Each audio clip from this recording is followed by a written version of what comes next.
السلام علیکم ورحمۃ اللہ وبرکاتہ۔ میرے پیارے آقا علیہ الصلوۃ والتسلیم کے پیارے دیوانوں، خاتون جنت حضرت فاطمۃ الزہرا رضی اللہ تعالی عنہا کی کنیزوں،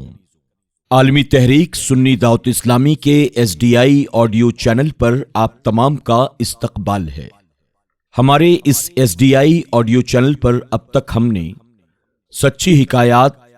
عورتوں کی حکایات اور مکاشفۃ القلوب کا درس آڈیو کی شکل میں سماعت کیا۔ مکاشفۃ القلوب کے بعد آج سے ہم انشاءاللہ تذکرۃ الانبیاء اس کتاب کے درس کا آغاز کر رہے ہیں۔ تذکرۃ الانبیاء کے لکھنے والے ہیں حضرت علامہ مولانا حافظ عبدالرزاق چشتی صاحب قبلہ۔ آپ نے اس کتاب میں آیات قرآنیہ،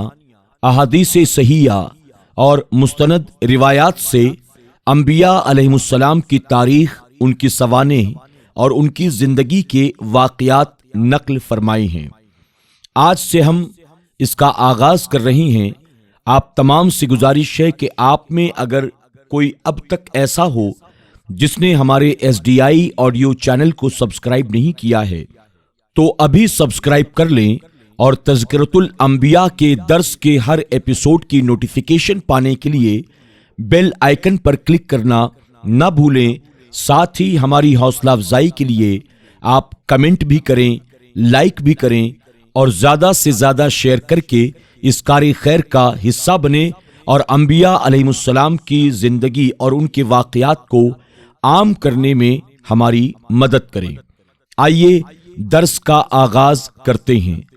الصلاۃ والسلام علیک یا رسول اللہ، الصلاۃ والسلام علیک یا حبیب اللہ، الصلاۃ والسلام علیک یا نبی اللہ، وعلی آلک واصحابک یا نور اللہ صلی اللہ تعالی علیہ وسلم۔ پیش لفظ تمام تعریفیں اللہ عز و جل کے لیے، جس نے انسان کو اشرف المخلوقات بنایا اور انسان کی رہنمائی کے لیے انبیاء اکرام کو مبعوث فرمایا، اور بے شمار درود و سلام ہو حبیب کبریا کی ذات اقدس پر کہ وہ جو نہ تھے تو کچھ نہ تھا، وہ جو نہ ہو تو کچھ نہ ہو، وہ جو نہ تھے تو کچھ نہ تھا، وہ جو نہ ہو تو کچھ نہ ہو، جان ہے وہ جہان کی اور جان ہے تو جہان ہے۔ اللہ تعالیٰ نے اپنے محبوب رسول صلی اللہ علیہ وسلم کے قلب اطہر پر اپنا مقدس کلام نازل فرمایا، جو قرآن عظیم ہے، کتاب مجید ہے، فرقان حمید ہے، برہان رشید ہے، نور مبین ہے، محور دین ہے، ذکر حکیم ہے، صراط مستقیم ہے، منبع ایمان ہے، سرچشمہ ایمان ہے، مرکز جود و سخا ہے، بحر لطف و عطا ہے، منبع رشد و ہدایت ہے، بحر علوم و حکمت ہے، ہر چیز کا روشن بیان ہے، خزانہ علم و عرفان ہے، واعظ و نصیحت کی کتاب ہے، معرفت کا آفتاب جہاں تاب ہے، اس کے عجائب کا شمار نہیں، اس کے فضائل کی انتہا نہیں۔ یہ رب العالمین کا کلام ہے، فلاح حقیقی کا پیغام ہے، اس میں ہر مرض کی شفا ہے، یہ ہر فرد کا رہنما ہے، یہ سامان نجات ہے، دلوں کے جنگ کا علاج ہے، کامل ترین فلسفہ حیات ہے، اور اس کی تلاوت باعث اجر و ثواب ہے۔ قرآن حکیم کے علوم کو 3 حصوں میں تقسیم کیا جاتا ہے۔ 1 علم العقائد، 2 علوم الاحکام، 3 علوم التذکیر۔ گویا قرآن حکیم انسانوں کے عقائد کی اصلاح کرتا ہے اور انہیں صحیح عقائد کے مطابق زندگی گزارنے کے احکام دیتا ہے، نیز اصلاح فکر و عمل کی طرف راغب کرنے کے لیے پچھلی امتوں کے احوال بیان فرماتا ہے، جیسا کہ کئی صورتوں میں متعدد انبیاء اکرام کے حالات، سورہ المومن میں آل فرعون میں سے ایک مسلمان کا واقعہ، سورہ یاسین میں ایک مرد مومن کا ذکر، سورہ قلم میں باغ والوں کا واقعہ، سورہ بروج میں کھائی والوں کا تذکرہ، سورہ کہف میں اصحاب کہف کا واقعہ بیان فرمایا گیا ہے۔ ان احوال و واقعات کے بیان کرنے میں اللہ تعالیٰ کی بے شمار حکمتیں پوشیدہ ہیں۔ اپنی کم علمی کا اعتراف کرتے ہوئے چند نکات عرض کرتا ہوں۔ 1، اللہ تعالیٰ کو اپنے محبوب بندوں کا ذکر محبوب ہے، اس لیے اللہ عز و جل نے قرآن عظیم میں جا بجا اپنے پیارے بندوں کا ذکر کرتے ہوئے ان پر اپنی نعمتوں کے نزول کا تذکرہ فرمایا۔ ارشاد باری تعالیٰ ہے، مفہوم، اور یہ ہماری دلیل ہے جو ہم نے ابراہیم کو اس کی قوم پر عطا فرمائی۔ ہم جسے چاہیں علم و حکمت و نبوت کے ساتھ درجہ بلند کریں۔ بے شک تمہارا رب علم و حکمت والا ہے، اور ہم نے انہیں اسحاق اور یعقوب عطا کیے۔ ان سب کو ہم نے راہ دکھائی، اور ان سے پہلے نوح کو راہ دکھائی، اور اس کی اولاد میں سے داؤد اور سلیمان اور ایوب اور یوسف اور موسیٰ اور ہارون کو، اور ہم ایسا ہی بدلہ دیتے ہیں نیکوکاروں کو۔ اور زکریا اور یحییٰ اور عیسیٰ اور الیاس کو، یہ سب ہمارے قرب کے لائق ہیں، اور اسماعیل اور یسعا اور یونس اور لوط کو، اور ہم نے ہر ایک کو اس کے وقت میں سب سے فضیلت دی، اور کچھ ان کے باپ دادا اور بھائیوں میں سے بعض کو بھی فضیلت دی، اور ہم نے انہیں چن لیا اور سیدھی راہ دکھائی۔ سورہ انعام۔ نمبر 2، اللہ عز و جل نے اپنے حبیب کو بھی انبیاء اکرام علیہم السلام کا ذکر فرمانے کا حکم دیا، تاکہ انبیاء اکرام علیہم السلام کا ذکر حضور اکرم صلی اللہ علیہ وسلم کی سنت ہو جائے، اور یہ ذکر سن کر لوگ ان نفوس قدسیہ کی پاک خصلتوں سے نیکیوں کا ذوق و شوق حاصل کریں۔ حدیث شریف میں ہے کہ صالحین کے ذکر سے رحمت الہی نازل ہوتی ہے۔ حضرت یوسف علیہ السلام کے قصے کے حوالے سے صدر الافاضل مولانا سید نعیم الدین مراد آبادی رحمت اللہ تعالی علیہ فرماتے ہیں، یہ بہت سے عجائب اور غرائب اور حکمتوں اور عبرتوں پر مشتمل ہے، اور اس میں دین و دنیا کے بہت فائدے ہیں،